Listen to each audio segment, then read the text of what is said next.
Hello everyone, welcome to UPSC daily. चलिए आज से हम लोग आर्टिकल पढ़ना स्टार्ट करते हैं, ठीक है। तो आज हम लोग पढ़ेंगे आर्टिकल 1 से लेके 4 तक। ये पार्ट 1 है, ठीक है। पार्ट 1 में आता है आर्टिकल 1 से लेके 4 तक। तो ये पढ़ लेते हैं। तो देखिए हम लोग सीधा कॉन्स्टिट्यूशन से ही पढ़ रहे हैं। पहला आर्टिकल है name and territory of the union, ठीक है। इसमें दिया हुआ है नेम और टेरिटरी क्या है यूनियन का। तो देखिए क्या है, पहला इंडिया दैट इज भारत, यानी नेम क्या है हम लोग के यूनियन का, इंडिया भी है भारत भी है, ठीक है। Shall be A union of states, ठीक है। इसमें तो कुछ वैसा है नहीं। सेकंड क्या है कि the states and the territories thereof shall be specified in the first schedule, यानी कि फर्स्ट शेड्यूल में जो भी स्टेट है और जो भी यूटी है उसका नाम, उसका एरिया, ये सब बॉर्डर, ये सब स्पेसिफाइड होगा, ठीक है। ये हो गया फर्स्ट शेड्यूल। फर्स्ट शेड्यूल में क्या है ये भी हम लोग को पता चल गया, ठीक है। चलिए थर्ड क्या है, the territory of India shall comprise the territories of the states, यानी स्टेट्स जो है, ठीक है। द यूनियन टेरिटरीज, ठीक है, UT specified in the first schedule, and such other territories as may be acquired. अब देखिए स्टेट तो है ही, यूटी तो है ही, पर अगर कुछ और टेरिटरी हम लोग एक्वायर किए तो मान लीजिए चाइना का कुछ टेरिटरी एक्वायर कर लिए या पाकिस्तान का, है ना, तो वो भी तो अब इंडिया का पार्ट हुआ ना, यूनियन का, अगर एक्वायर कर चुके हैं हम लोग तो, ठीक है। चलिए फर्स्ट आर्टिकल हम लोग समझ गए। फर्स्ट आर्टिकल में है क्या, तो नेम है और टेरिटरी ऑफ द यूनियन है, ठीक है। इंडिया दैट इज भारत, यही है फर्स्ट आर्टिकल। चलिए सेकेंड आर्टिकल में देखते हैं क्या है। अच्छा एक चीज़ देखिए, थोड़ा ध्यान दीजिएगा, टेरिटरी को एक्वायर करने का बात हो रहा है, यानी टेरिटरी हम लोग का बढ़ रहा है। टेरिटरी देने का बात तो नहीं हो रहा है अभी तक, ठीक है। चलिए ठीक है। एडमिशन और इस्टेब्लिशमेंट ऑफ न्यू स्टेट्स, ये है सेकेंड आर्टिकल, कि पार्लियामेंट में by law admit into union, ठीक है, यूनियन में एडमिट कर रहा है, दाखिल कर रहा है, ठीक है, और इस्टेब्लिश स्थापना कर रहा है new states on such terms and conditions as it thinks fit, ठीक है। तो पार्लियामेंट कोई लॉ बना के अपने यूनियन में यानी इंडिया में एडमिट कर सकता है किसी स्टेट को, ये इस्टेब्लिश कर सकता है। इस्टेब्लिश का मतलब जैसे मान लीजिए तेलंगाना बना दिया, तो इस्टेब्लिश किया ना स्टेट को, ठीक है। अब एडमिट किया, जैसे मान लीजिए सिक्किम था, पहले प्रोटेक्टोरेट स्टेट था 1950 के टाइम से, ठीक है। फिर 1975 या 74 में देखिएगा, एक बार चेक कर लीजिएगा, 35th अमेंडमेंट आया है, कॉन्स्टिट्यूशनल अमेंडमेंट, ठीक है। उसमें क्या हुआ, सिक्किम को एसोसिएट स्टेट बना दिया गया इंडिया का, ठीक है। फिर उसके बाद 36th अमेंडमेंट आया, उसमें क्या हुआ, एसोसिएट स्टेट में से हटा के सिक्किम को फुल फ्लेजेड स्टेट बना दिया गया, ठीक है। यही है। तो ये देखिए कहाँ से हुआ, सेकेंड आर्टिकल से ही हुआ ना, एडमिट किया गया, नया एक स्टेट एडमिट किया गया इंडिया में, इंडिया के यूनियन में, ठीक है। चलिए सेकेंड आर्टिकल समझ गए। अब थर्ड आर्टिकल क्या है, फॉर्मेशन ऑफ न्यू स्टेट्स, नया स्टेट बनाना, एडमिट नहीं करना है। देखिए एडमिट करने का आर्टिकल है सेकेंड, कंफ्यूज नहीं होइएगा, यहाँ नया स्टेट हम लोग अंदर ही अंदर बना रहे हैं। ऑल्टरेशन ऑफ एरिया, किसी स्टेट का एरिया बढ़ाना या घटाना। अब जैसे झारखंड बना था तो नया स्टेट बना था, बिहार से अलग हो गया, है ना। ठीक है। ऑल्टरेशन ऑफ एरियाज, एरिया का ऑल्टरेशन हो रहा है, बाउंड्री का भी ऑल्टरेशन हो रहा है, और नेम का भी ऑल्टरेशन। अब जैसे देखिए इस आर्टिकल का यूज़ करके हम बताते हैं आपको। जैसे पहले स्टेट था उसका नाम था मद्रास, पहले एक स्टेट था उसका नाम था बॉम्बे। अभी है ऐसा कोई स्टेट? नहीं ना, ऐसा शहर है, डिस्ट्रिक्ट है ना। और वो भी अब मद्रास नाम नहीं है, बॉम्बे नाम नहीं है, मुंबई नाम है और चेन्नई नाम है। ठीक है। पर अभी क्या है स्टेट का नाम? अभी स्टेट का नाम है तमिलनाडु, अभी स्टेट का नाम है महाराष्ट्र, है ना। तो ये सब जो नाम चेंज हुआ, ये कहाँ से चेंज हुआ? आर्टिकल 3 को यूज़ करके हुआ। बाउंड्री चेंज हुआ आर्टिकल 3 को यूज़ करके हुआ। ठीक है। नया स्टेट बनाया गया अंदर ही, जो हम इंडिया का एरिया है पहले से, उसमें नया स्टेट बनाया गया। जैसे मान लीजिए आंध्र प्रदेश है, अब इसमें तेलंगाना भी बना दिया गया, बिहार है, झारखंड बना दिया गया। तो सब आर्टिकल 3 को यूज़ करके बनाया गया। ठीक है। अब देखिए क्या क्या है आर्टिकल 3 में, तो इतना याद कीजिएगा, उसको ऐसे याद रख लीजिए, FIDA, फिदा। ठीक है, फिदा, सब गाना वाना बनता है ना।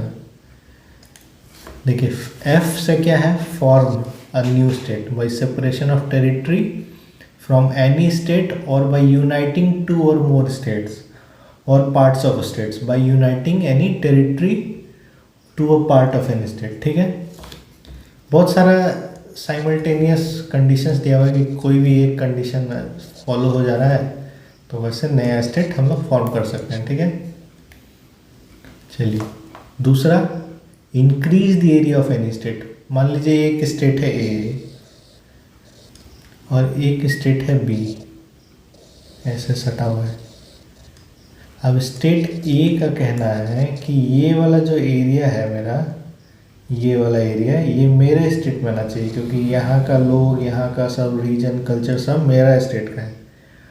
और बी भी मान जाता है कि चलिए ठीक है मेरा स्टेट का यहाँ तक कल्चर है। तो सेंट्रल गवर्नमेंट क्या करता है, इसको बढ़ा देता है। अब एरिया ऐसे कर देता है ए का, और बी का एरिया कम कर देता है। ठीक है। तो देखिए ये पार्लियामेंट कर सकता है। ठीक है। तो इसका क्या हुआ, ए का एरिया बढ़ गया, बी का एरिया डिमिनिश हो गया। अब देखिए वही है, ये तो फॉर्म हो गया फिदा ए। बी देखिए क्या है, इंक्रीज द एरिया। ठीक है, वो हुआ अभी।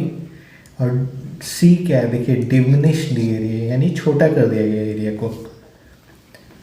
अब उसके बाद डी में क्या है, alter the boundaries of any state. ठीक है। अब हो सकता है एरिया छोटा बड़ा हो नहीं हो, पर बाउंड्री हम लोग थोड़ा चेंज कर रहे हैं, है ना। तो ये हो गया बाउंड्री का ऑल्टरेशन। और alter the name of any state, ये भी कर सकते हैं, ये भी हम लोग किए ही हैं पहले, है ना। तो ये फिदा याद रख लीजिए, form, increase, decrease, alter boundary, alter name. ठीक है, याद हो जाएगा। थर्ड, अब देखिए लास्ट आर्टिकल इस पार्ट में है, आर्टिकल नंबर 4। ये भी देख लेते हैं हम लोग।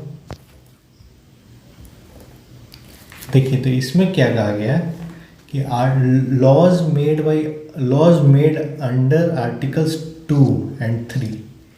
2 क्या था कि एडमिट कर रहे थे नया कुछ इंडिया में, है ना।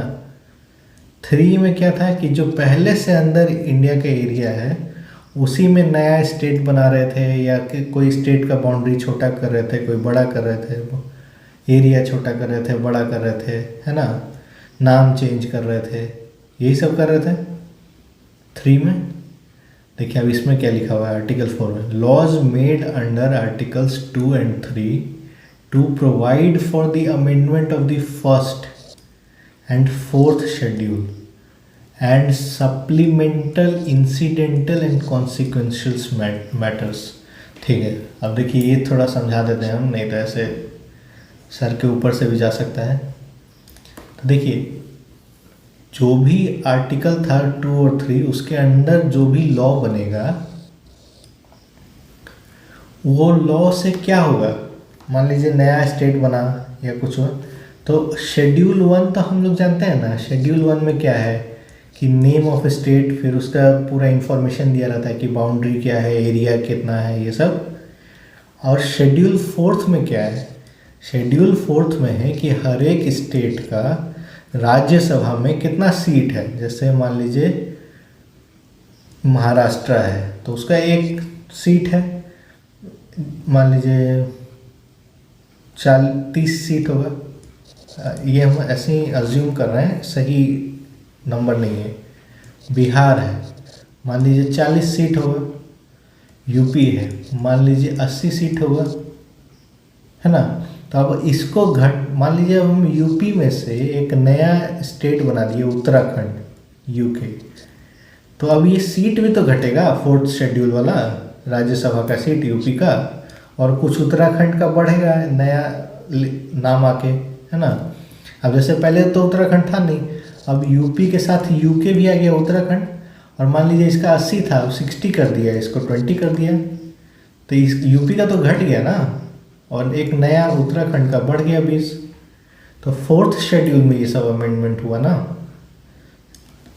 ठीक है, चलिए पढ़ लेते हैं। Any law referred to in article 2 or 3 shall contain such provision for the amendment of the 1st schedule and the 4th schedule as may be necessary to give effect to the provisions of the law, and may also contain such supplemental, incidental and consequential provisions, including provisions as to representation in parliament।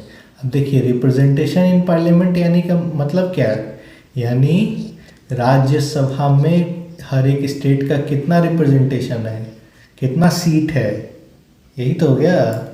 तो यानी schedule 4 का बात हो रहा है यहाँ पे। And in the legislature और लेजिस्लेचर्स ऑफ द स्टेट और states affected by such law. ठीक है, अब मान लीजिए कोई स्टेट छोटा कर दिए तो अब उस लॉ से तो सब कुछ चेंज होगा ना। अब जो लेजिस्लेचर था पहले, अब देखिए ये भी समझ लीजिए, अब मान लीजिए राजस्थान है, पहले ये एरिया था, तो यहाँ पे 200 MLA पहले लेजिस्लेटिव असेंबली में बैठते थे स्टेट के। ठीक है, अब हम लोग क्या किए, राजस्थान को और बड़ा बना दिए, गुजरात का भी कुछ टेरिटरी दे दिए, राजस्थान बहुत बड़ा बन गया। तो राजस्थान में अभी भी क्या 200 MLA ही बैठेगा, जब एरिया बढ़ गया तो नहीं ना। तो मान लीजिए 250 MLA बैठने लगा, तो वो भी तो यहीं से चेंज हो रहा है ना, आर्टिकल 2 और 3 से चेंज हो रहा है। तो सिर्फ राज्यसभा में नहीं डिफरेंस आ रहा है, डिफरेंस स्टेट के लेजिस्लेचर में भी आ रहा है। और सिर्फ या तो एक ही स्टेट का लेजिस्लेचर में आए, या तो ये भी हो सकता है कि गुजरात का भी तो एरिया कमा, तो वहाँ का MLA भी तो कमेगा, ये भी तो हो सकता है ना। मान लीजिए नहीं मन किया कमाने का, तो पार्लियामेंट बोला कि नहीं कमना चाहिए, पर अगर पार्लियामेंट बोला कि नहीं कमना तो चाहिए ही, एरिया कम रहा है, तो वही है लेजिस्लेचर्स ऑफ द स्टेट और स्टेट्स। अब लेजिस्लेचर्स का मतलब क्या है, हर जगह तो एक ही असेंबली नहीं ना होता है स्टेट में, बहुत जगह पे 2 असेंबली होता है, एक MLC होता है और एक MLA होता है ना। MLA legislative assembly, legislative council. तो अब इसका भी तो घटना चाहिए नंबर, यही है। ठीक है, ये तो पहला पार्ट हो गया आर्टिकल 4 का। आर्टिकल 4 का सेकंड पार्ट क्या है कि no such law as aforesaid shall be deemed to be an amendment of this constitution for the purposes of article 368। अब देखिए पार्लियामेंट को हम लोग पावर दे दिए कि आप नाम चेंज कर सकते हैं, आप एरिया बढ़ा सकते हैं, घटा सकते हैं, बाउंड्री चेंज कर सकते हैं स्टेट का। तो अब जितना भी स्टेट है, अब कुछ भी उसका चेंज होगा तो क्या बार बार कॉन्स्टिट्यूशन अमेंड होते रहेगा। कॉन्स्टिट्यूशन अमेंडमेंट बिल नहीं ना आएगा बार बार, उसका लंबा प्रोसेस हो जाता है।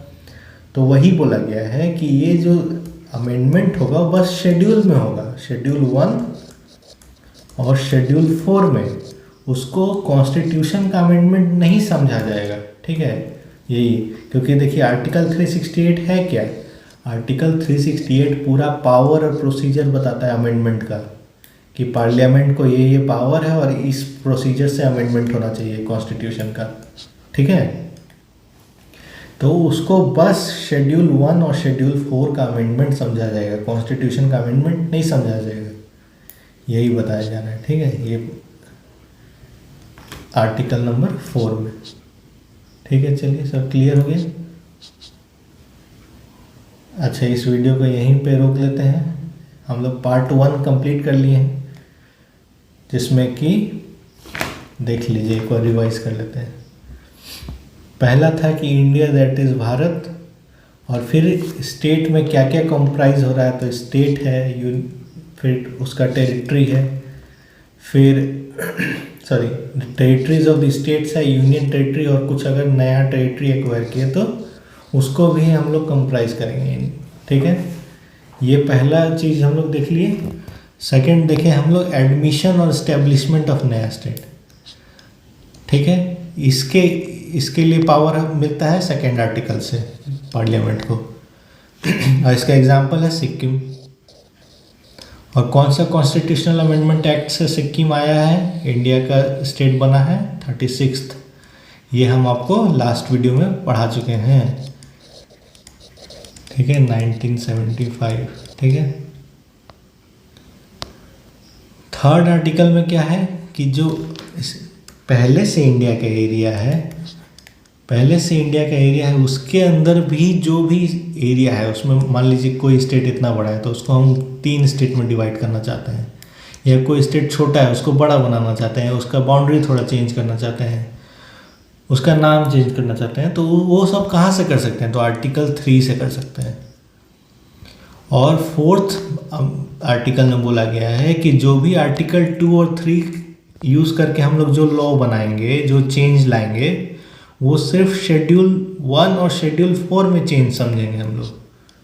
ठीक है, बात बात पे हम लोग कॉन्स्टिट्यूशन अमेंडमेंट बिल नहीं समझेंगे उसको, कि हर बात पे कॉन्स्टिट्यूशन अमेंडमेंट हो रहा है, नहीं। ठीक है, चलिए, अगर आपको वीडियो अच्छा लगा तो लाइक कर दीजिए, शेयर कर दीजिए, सब्सक्राइब कर दीजिए। कोई कन्फ्यूजन है, कोई डाउट है, कोई सजेशन देना चाहते हैं तो कमेंट करके बताइए। चलिए, थैंक यू, हम लोग फिर नेक्स्ट वीडियो में मिलेंगे।